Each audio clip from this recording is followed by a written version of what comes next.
Hello and welcome to another Sprues and Brews video. Today we are looking at Elector Counts, the old world card game from Cubicle 7. So first of all, massive thanks to Cubicle 7 for sending us a copy of this to review.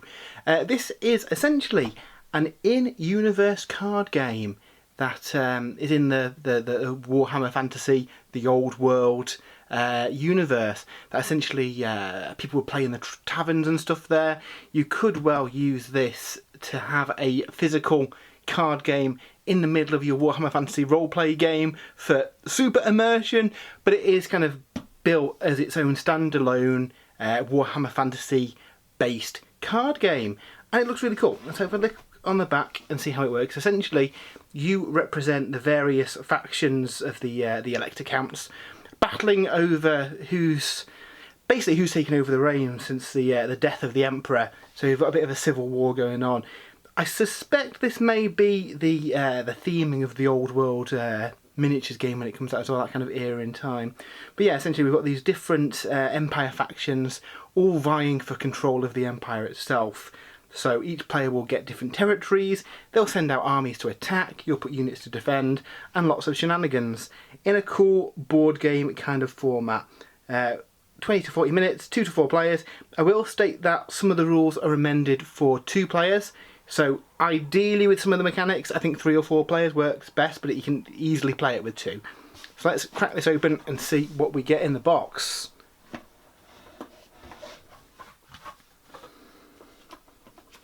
So first of all we get the full rulebook. We'll have a look at that in a bit. We'll just have a check for the components first. Nice little handy player aid card, a little bit of a cheat sheet to have on the table so you can see what's happening during your games. We get a couple of sheets of tokens. So these represent your the kind of territories that are under siege, the territories that you've kind of garrisoned with your defenders, and the cash that you've got to spend in shillings. And there's actually a couple of spare ones here in case you lose any as well, which is handy. And then we get the cards. So we'll get those out. And also worth saying, there's some little bags in there as well to put all your tokens, which is always a massive thumbs up when any games do that. So the games are split. The cards are split between a number of different card types. You've got attacker cards that represent the forces that are kind of vying for the various territories, and defenders who are defending them. So let's split those out to have a look at them for you. So attacker cards, we've got defender cards, and then we have support cards that kind of do different effects and buffs and abilities. We have the various locations, and then an end of game card. So we'll have a quick look at these before we go into the rules and show you what they all do. Just because there's some absolutely gorgeous Warhammer themed artwork on here. Some of which you'll recognise from Warhammer Fantasy days, some of which from the Cubicle 7 Warhammer Fantasy Roleplay games. I mean, look at that. Old school Dogs of War art there. So yeah, number of different cards to represent your various armies, and they are very, very pretty. You'll see some of them have got like special rules on that. We'll come to that in a bit when we go through the main rules. But just wanted to go through these, they look really, really nice. Really captures the feeling of it being a Warhammer card game. So yep, so they're the attackers. We get defenders, which likewise, similar kind of format. They've got various bits of Warhammer art on them, and they're used to defend your various territories in the game. There are support cards, so these have got different effects. When you put them down you'll earn some shillings, and then they have different effects that basically activate during the game. So again, when we come to look at the actual rules, we'll have a look at some of those. Go Trek there. And then finally we have the various locations that are fought over, and basically these are how you score your victory points. In the top right you see a number of scores. That's the number of victory points that you get at the end of the game if you have control of them, with the top left representing how much shillings you get when you put them down. So yeah, different artwork. Again, a lot of this has been on some kind of Cubicle 7 books. Some of it is from old Warhammer Fantasy. So yeah, really, really nice stuff there. So the game itself. So how does the game itself play? So we'll have a look at the kind of the rule book and see what happens here. Essentially, as we mentioned earlier, the game represents the period in the Warhammer timeline where the Emperor has died and the various Elector Counts are fighting over the various territories of the Empire, and that is represented in game. You are one of those Elector Counts, your rival players are other ones, and you're battling over these locations. So when you start up the game, each player will get a hand of cards based on how many players are within the game. This is made up of all the various cards that we saw earlier. Each player will start with a single starting location first, and yeah, that essentially will be your first territory that you're trying to defend, and you're trying to attack the other ones. All the other cards are mixed together, so in that deck there will be a combination of attackers, defenders, supports and other locations, and then each turn you will use your cards to do various things. So first of all, you can place a location down. So if you've got any of these location cards in your hand, you can put them down in your playing area. You'll get shillings equal to the top left value, and the top right is what they're worth at the end of the game in victory points. Now the thing to keep in mind about that is that just because you placed it down doesn't mean that you've necessarily got that at the end of the game. If you've got a lot of these territories down early game and you haven't necessarily got the forces to defend them, other players could quite easily throw some troops on there and take them for themselves. And this is where the other cards come in. So as well as placing down the locations, you can also commit defender cards to them. So your defenders, you will have some in your deck, and you'll be able to place them face down on a location to show that they're defending it. When somebody tries to attack it then, they've got to try and beat those defenders. So it's going to be a case of balancing, you know, not just putting down a million locations straight away, because you're not necessarily going to have the troops to defend them. So you're going to have to find a balance there. What you can also do is send your attackers to another location to attack them. And again, very, very simple. You see the defenders have got a value in the top left. Attackers have got a value in the top left.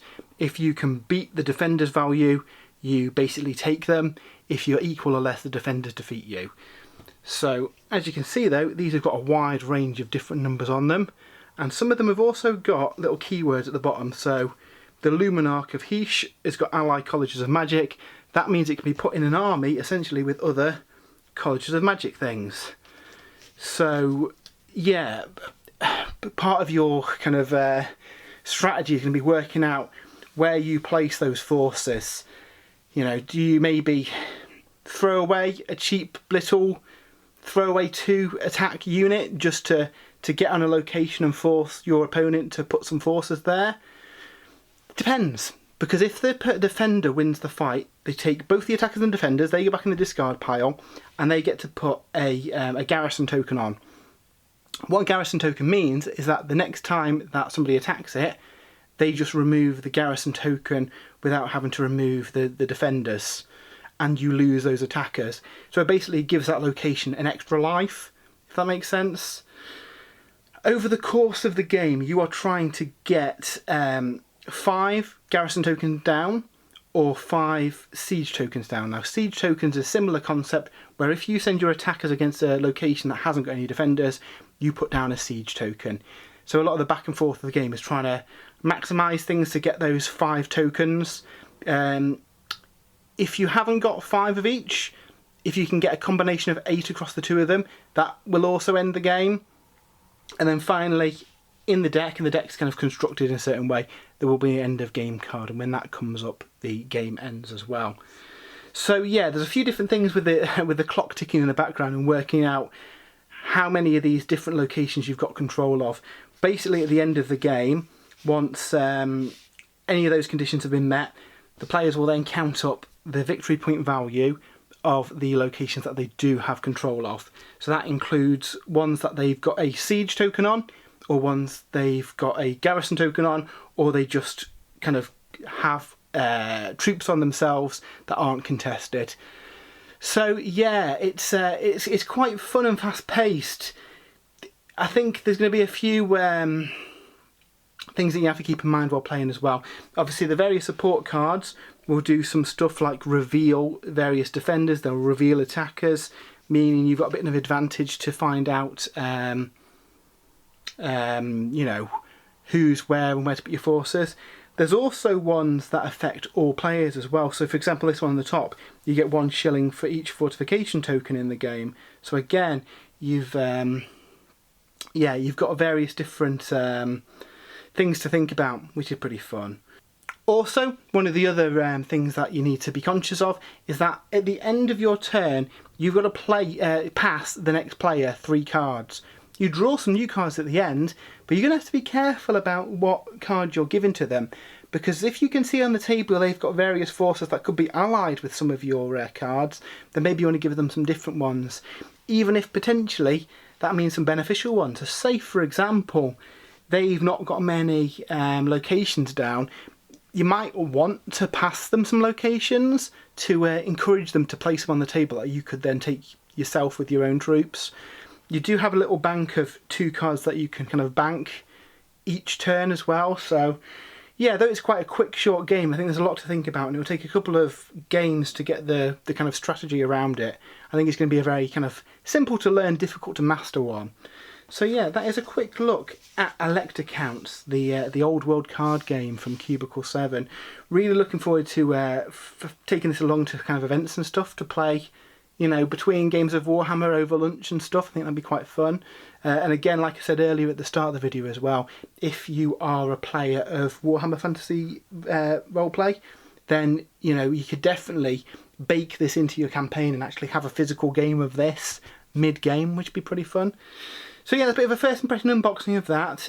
Once I've had a couple more kind of games of this, I think a couple of 4-player games will be needed in order to kind of gauge how it plays. So once that's done, we'll do a full kind of review and write-up over on the website as well. But yeah, again, massive thanks to Cubicle 7 for sending this over, and hope you enjoy the content. See you soon.